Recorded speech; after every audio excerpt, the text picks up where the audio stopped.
बाहर से परिचय करा दिया था कि अपना आश्रम है।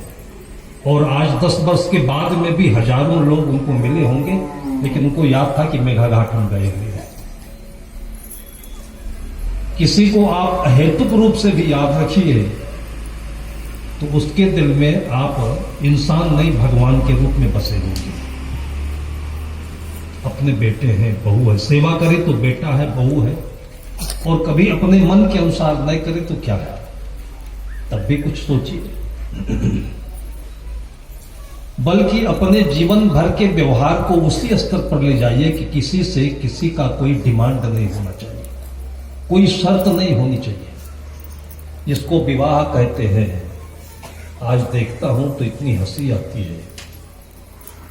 इसमें बैठे होंगे कितने लोग कि उनकी शादी हुई होगी कि उनको भी नहीं पता कि वो लड़की कैसे है, लड़की को भी नहीं पता कि वो लड़का कैसे है, क्योंकि ये जिम्मेदारी माता पिता की होती थी। पहले कोई देखने नहीं जाता था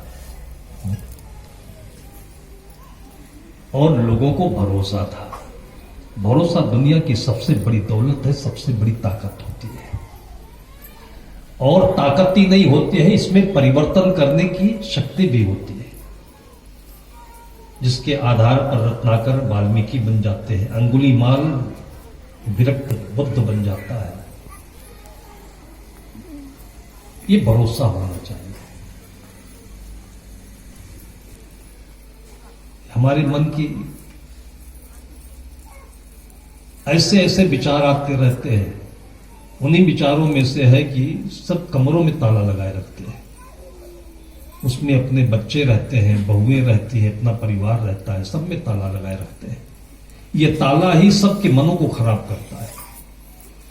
अगर आप सबको खुला रख दीजिए तो आपके घर में कोई चोर नहीं होगा, और होगा भी तो ज्यादा कुछ नहीं कर पाएगा, फिर उसकी आदत भी खत्म हो जाएगी। हमारे भीतर भरोसा नहीं है। अपने उस जगह पर पहुंचे जहां पर एकदम साम्राज्य ही साम्राज्य है, और जीवन को समझिए आप तो वही जीवन होता है सच्चा। कुछ लेकर के आए नहीं थे, सब बीच में मिला हुआ है। कुछ लेकर के जाना भी नहीं है, और जो बीच में मिला हुआ है इसका आप क्या कर पाएंगे, क्या कर लिया? अगर आपके अंदर में बुरी आदत नहीं है तो क्या कर लिया? जब बोरा जी आए थे आश्रम पर तो उन्होंने 1 लाख रुपए, उस जमाने में 1 लाख बहुत होते थे, 1 लाख रुपए दिया। तो कैश नहीं आता है, ड्राफ्ट से आता था। वो सीधे चिट्ठी में हमारे आश्रम पर आ गए। उसमें 1 लाख रुपए रोकड़ लिखा हुआ था। मैं देखता हूं ये कागज है कि रुपया है। इसमें रुपया मिल भी नहीं सकता है। उसको ले जाकर के बैंक में जमा किया। बैंक से जो लेन देन का काम करते थे हमारे भक्त जी थे, वो चेक में दे देता था, वो ले जाकर के खर्चा करते थे। उस 1 लाख रुपए में 1 पैसा भी हमारे अंदर नहीं आया। अब 1 लाख रुपए लेकर हम कहां उड़ जाए, क्या कर ले? और जब से साधु हुआ हूं तब से कितना पूजा मिला, कितने माला पहने गए, कितने कपड़े मिले, लेकिन एक कपड़ा भी रखते हैं तो दिन भर में एक बार धोने का परिश्रम तो होता ही है। जितने वस्त्र ज्यादा होंगे उतना मेहनत ज्यादा है, साबुन ज्यादा खर्च होता है, पानी ज्यादा खर्च होता है।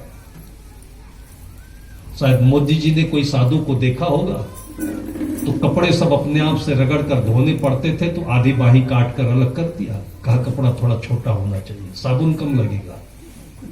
वो भी लोगों को पसंद आ गया। आज मोदी को देखकर कितने नौजवान वही आधी बाही को कुर्ता पहनकर घूम रहे हैं। इसमें सुख भी है। कहते हैं जितना कम सामान रहेगा उतना सफर आसान रहेगा। जितना बड़ा सिर उतना बड़ा सिरदर्द। यह अपने अंदर की जो आसानी है, अपने अंदर का जो आराम है, सतगुरु विशाल देव कहते हैं, वो उस जगह पहुंचे होंगे, वो कहते हैं जाए समय कुछ याद नहीं, ताहे समय दुख कौन। मन मानंदी भारगत सोई मोक्ष सुख भवन। जिस समय आपको कुछ नहीं याद रहता है, उस समय आपके भीतर में कितनी खुशी रहती है, कितनी संतुष्टि रहती है। लेकिन फिर भी मन है और व्यवहार है कि थोड़ा घर में जमीन रखना पड़ता है, एफडी रखना पड़ता है, सामान रखना पड़ता है। लेकिन सुखी जीवन जीना चाहते हैं, दूसरों को सुखी रखना चाहते हैं, तो अपने बच्चों को यही ज्ञान दें और अपने भीतर में यही ज्ञान रखें। कभी भी बच्चा आपका आपसे दिल नहीं छिपाएगा, चोरी नहीं करेगा, वो रखते नहीं। सबको सब संदेह की दृष्टि से देखते हैं। मैं बता रहा था कि पहले ये विवाह होता था तो कुछ भी नहीं देखा जाता था, और आज ये चर्चा करता हूं तो नौजवान नाराज होने लगते हैं। साहब, आंधर कोढ़ी लूल लंगड़ हो, सबसे शादी करने क्या? मैंने कहा हिम्मत नहीं है। अगर किसी से कुछ ना हो सकता हो तो मैं कहता हूं कि मैं सबको ले लूंगा। कोई अंधा हो, कोई कोढ़ी हो, कोई लंगड़ हो, हम सबको ले लेंगे। और देखिए उसको हम बनाते हैं, निभाते हैं कि नहीं करते हैं। मैंने उनसे कहा, तुम कहते हो कि आंधर हो, कोढ़ी हो, लूल हो, लंगड़ हो, आखिर ये इंसान है, इस धरती पर आए हैं तो कोई तो निभाएगा इनको, कोई तो निभाएगा। मान लीजिए उसकी जगह पर आप होते ऐसे, फिर उनको मैंने उदाहरण दिया कि आप जब अपनी मां के पेट में थे तो मां ने कोई एमआरआई तो नहीं कराई थी। मां ने यही नहीं जाना कि तुम बेटी हो कि बेटा हो। मां ने यह भी नहीं जाना कि तुम लंगड़े हो कि पोलियो ग्रस्त हो, तुम ठीक हो, सुंदर हो कि नहीं हो, कुछ जाना मां ने। और जब तुम्हारा जन्म हुआ तो मां ने तुमको अंगीकार किया, गले लगाया, दूध पिलाया कि नहीं पिलाया? मां के भीतर में जो आस्था थी कि गरीब से गरीब घरों में भी मैंने देखा है कि बेटी पैदा हुई तो भिखमंगा नाम नहीं रखा उसका। और जिस गांव में मैं जन्मा हूं, और बहुत बार बार मैं ये लोगों को उदाहरण देता हूं क्योंकि आंखों की देखी है, ये हमारे ब्राह्मण परिवार में उसके घर की बेटी जन्म ली तो एक पैर से थोड़ा सा कमजोर थी, इसको पोलियो ग्रस्त कहते हैं लोग। देखने में खूबसूरत थी लेकिन गरीब थी। फिर भी उस मां ने बेटी का नाम क्या रखा? सोचे कि कितना बड़ा दिल और कितनी बड़ी खुशी रही होगी उसकी। उस बेटी का नाम राजरानी रखा। राजरानी किसे कहते हैं? महल की रानी को कहते हैं। और उसके बाद साबुत झोपड़ी भी नहीं। इतनी खुशी थी कि जिसके पैर कमजोर है उसको भी उसने इतने प्यार से अंगीकार किया कि उसके नाम से ये स्पष्ट होता है कि मां के दिल में उस बेटी के लिए कितना प्यार होगा। और उत्तर प्रदेश में तो बेटी का मतलब दहेज। पैदा होने से पहले आदमी का दिल कांपने लगता है कि 10,000 का कर्जा हो गया है, लेकिन मां को नहीं होता ये। वो बेटी बड़ी हुई और उस जमाने में पढ़ने की सुविधाएं नहीं थी तो केवल 5 क्लास तक पढ़ी। हम लोगों को क्लास फेल थी वो 5 क्लास तक। उसके बाद जब 16-17 की हो गई तब थोड़ा थोड़ा पिता को चिंता होने लगी, इसको कौन स्वीकार करेगा। लेकिन फिर भी उधर लड़का देखने के लिए जाना पड़ता है। 1-2 घर गया, दूसरे या तीसरे घर में पहुंचते ही बात बन गई और वो लोग भी गरीब थे। बेटा सामने बैठा था, पिता ने कहा इसी से बात कर लीजिए आप, ये राजी हो जाए तो आप तैयार हो जाइए।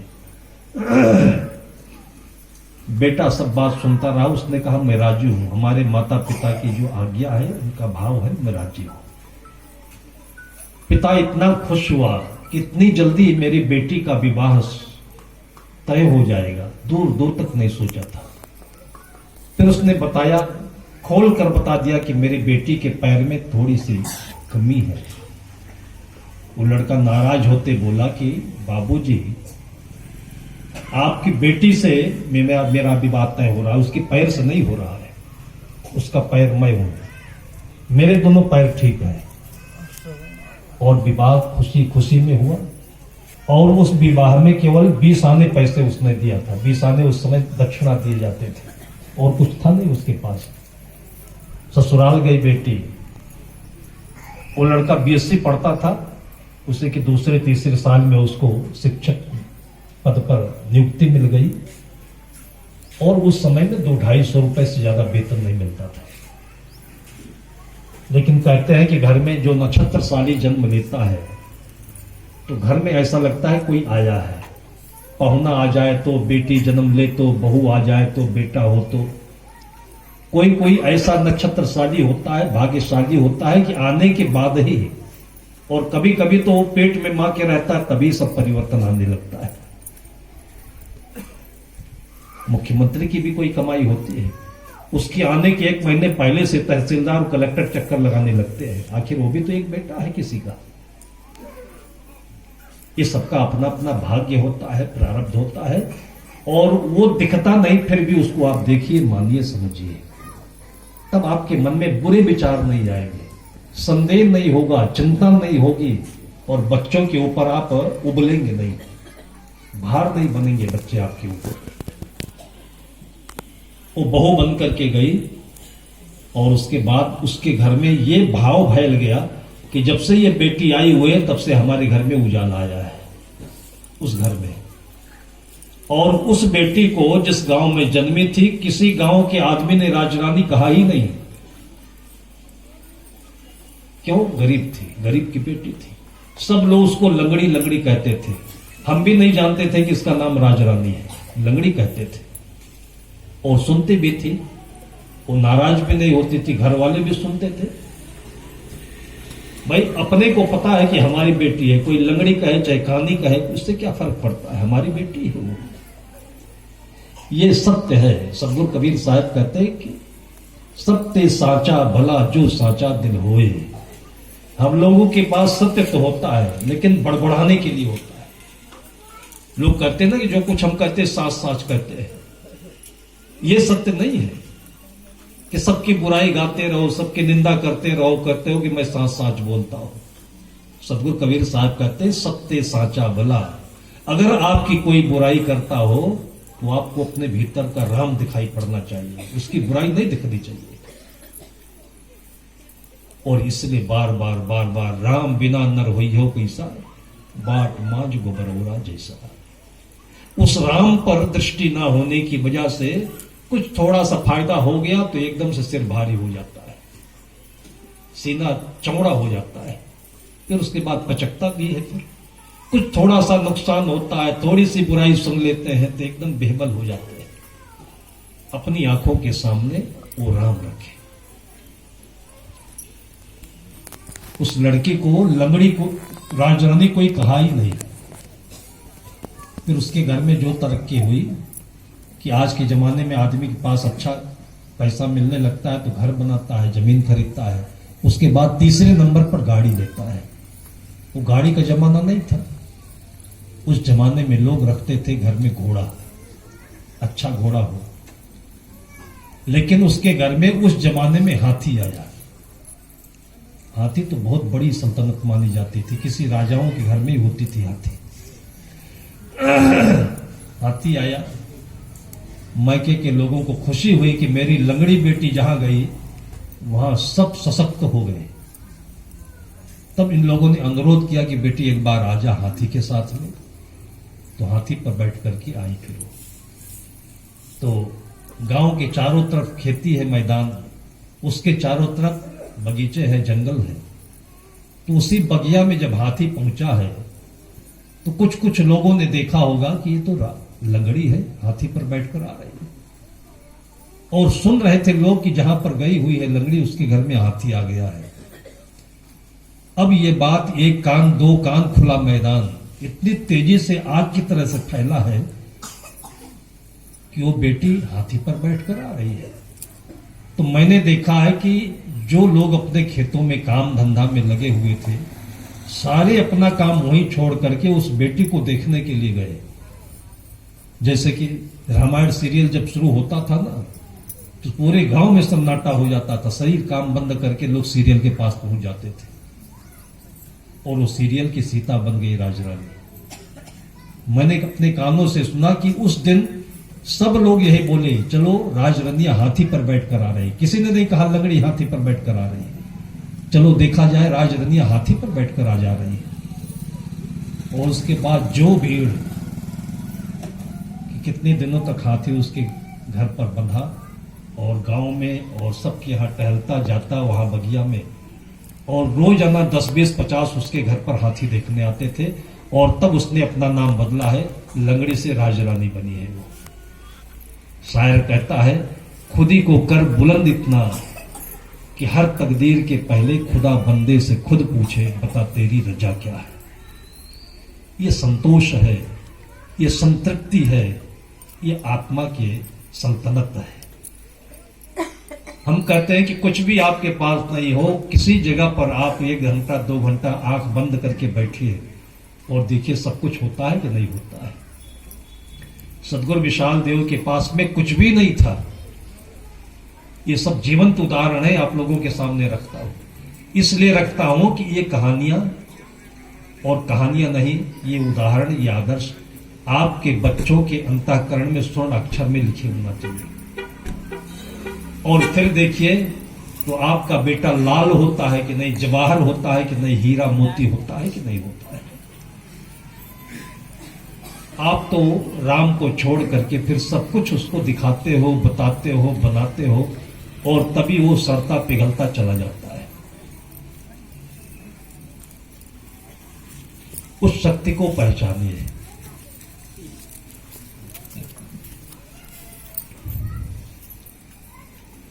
सदगुरु कहते हैं, डगमग छाड़ दे मन बवला, होगा कि नहीं होगा, मिलेगा कि नहीं मिलेगा। सदगुरु विशाल देव अपना घर छोड़ने के बाद में उनको जो गुरु मिले थे वो भी 2 साल बाद दिवंगत हो गए। कोई शिष्य नहीं, कोई पहचानी नहीं, कहां जाते कहां खाते, कौन उनको कपड़ा देता, कौन रोटी देता। तो उनके गांव से 1 किलोमीटर दूरी पर बंधिया बाग, एक बहुत घनी बाग थी, उसी झाड़ी में वो रहने लगा। अब कैसे रहे होंगे उस जमाने की बात है। लेकिन जब लोगों को ये दिखा कि ये पक्का सत्य है, भरोसा जीता लोगों का, और उस पीरियड में लोग उनकी परीक्षा भी लेने जाते रहे होंगे। लेकिन सब तरफ से ठोकने बजाने के बाद वो सच्चे संत, सच्चे बादशाह दिखे लोगों को, और उनके पास था क्या? कुछ नहीं था। और तब धीरे धीरे उनकी सिद्धि, उनकी महिमा, जो न मोबाइल का जमाना था, न कोई प्रचारक था, न कोई चेला था, और दूर दूर से, गुजरात से, राजस्थान से, नेपाल से उनको दर्शन करने के लिए लोग आने लगे। और नेपाल के राज परिवार में उनकी चर्चा हुई कि एक संत ऐसा है कि जिसके पास में त्याग है, वैराग है, लेकिन रहने के लिए घर नहीं, आश्रम नहीं है। तो राजा वीरेंद्र के पिता राजा महेंद्र होते थे, उनकी धर्मपत्नी अभी भी जीवित है, वो राजा वीरेंद्र की मां। उस समय में जब चांदी के सिक्के चलते तो 20,000 चांदी के सिक्के वहां के संत को प्रतिनिधि बनाकर भेजा कि अभी उनके लिए महल बनना चाहिए, ये पहली किस्त है, और इसके बाद फिर यहां इतनी जमीन होगी कि हमेशा सुबह से शाम तक यहां अन्न क्षेत्र चलना चाहिए। वो लोग थैली लेकर के आए, शाम को पहुंचे थे, बंदगी किए, तो वो बाग में अकेले रहते थे, सेवा में एक रहता था, बाकी जो कोई भी आए, भक्त हो, जगत हो, कोई भी आए, वो गांव में रहता था। सब लोग गांव चले गए, और सुबह आकर के संत ने जब वो थैली सामने रख करके वंदना की और समाचार बताया कि पैसा भेजा गया है, यहां आश्रम बनेगा, तो ऐसा लगा कि उनका किसी ने कुछ लूट लिया हो, छीन लिया हो। इतने वो उदास हो गए और यही इतना बोले कि तुम लोग हमारे दुश्मन बन करके आए हो। ऐसा भी दुनिया में कोई हो सकता है, और है आपका जो घर में आंगन में खेल रहा है ना कृष्ण का धैया, ये इतना ही पक्का त्यागी है, वैरागी है। अभी एक बच्ची हमारे पास गई थी और घर वाले बोलते थे ये है, वो है, और ये सबको पीटती है, मारती है,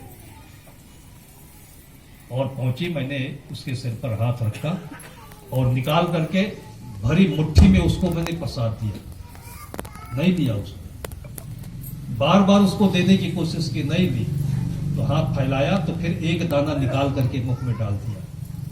ये वही सदगुरु विशाल देव की ताकत है ये। लेकिन घर वालों की दृष्टि में ये पगली है, ये नालायक है, इसको ये कर दे वो कर दे। एक आदमी को अगर 20 आदमी ऐसे बोल दे तो पक्का पागल हो जाएगा वो, और जो मिलता है यही बोलता है। अपने बच्चों को आपने कितनी बार प्रताड़ित किया होगा। बेटी होती है, कोई सगा नहीं आ रहा है, कोई देखने नहीं आ रहा है, आपका दिल कितना कमजोर है। इसलिए ये सब कहानियां, ये सब अपनी आंखों देखी मैं बातें बताता हूं कि बेटियों के लिए, बेटे के लिए उनके सामने कभी आप रोइए नहीं। आप जितना रोएंगे उतना कमजोर होगी वो। बेटी पैदा होती है, बेटा पैदा होता है, कुछ लेकर आता है, वो आपसे कुछ नहीं लेगा, वो आपको दे करके जाएगा, आपका नाम अमर करके जाएगा। लेकिन उस चीज से आपका परिचय नहीं है, इसलिए आपको भी भीतर से परेशानी होती है और कमजोरी आती है। सतगुरु कबीर साहब कहते, सत्य साचा भला जो साचा दिल होए, साच बिना सुख नाई ना कोटि करे जय को। पैसे से, दौलत से, नौकरी से, प्रतिष्ठा से, ये सब आप मांगो मिल जाएगा, लेकिन सुख नहीं मिलेगा। इसलिए अच्छे अच्छे लोगों को इतिहास में देखिए, पुराणों में पढ़िए, तो जिन लोगों ने भी मांगा है तो केवल और केवल भक्ति मांगी है और कुछ नहीं चाहिए। केवट ने यही कहा राम से, यही बोल देता कि हमको आप 10 एकड़ जमीनें लिख दीजिए अयोध्या में। आज कम से कम अयोध्या का वो लखपति करोड़पति इंसान तो होता, लेकिन उसने कहा कि अब कछुनाथ न चाहिए मोरे, दीन दयाल अनुग्रह तोरे। आप ऐसे ही हमारे ऊपर हमेशा कृपा बनाए रखिएगा, बस यही चाहिए। वो चीज आपके पास भी है, उसको क्यों भूल रहे हैं। और सभी संत महापुरुष लोग उसी की ताकत से दुनिया में ब्रह्मर्षि भी कहलाते हैं, राजर्षि भी कहलाते हैं, बादशाह भी कहलाते हैं। संतों ने परिभाषा करी कि चाह गई चिंता मिटी, मनुआ भी परवाह, जाको कछो न चाहिए सब साहन पछा। बघेल जी इतने वर्ष हमारे पास आते रहे, कभी राजनीति की चर्चा नहीं की उन्होंने कि मुझे मुख्यमंत्री बनना है, मुझे मंत्री ही बनना है, कभी चर्चा नहीं की। और जहां बुलाया वहां आ गए। एक बार आश्रम में पहुंचे, हम लोग फकीर आदमी है, उस ढंग का आश्रम भी बना, तो बिजली की सप्लाई नहीं होती थी, घोर गर्मी का महीना था। तो धर्मशाला में जो आता है वहां पर रुकाया जाता है, आसन दे दिया गया। तो एक छोटी बैटरी होती है, ये हुआ कि हमारी अतिथि है तो यही पंखा लगा दिया जाए। हम लोग अपने कमरे में आ गए। अब कभी किसी ने ध्यान नहीं दिया कि 6 फीट के लंबे है, हमारी जितने तखत है वो 5.5 और 5 फीट के होते हैं। और नींद ऐसी चीज है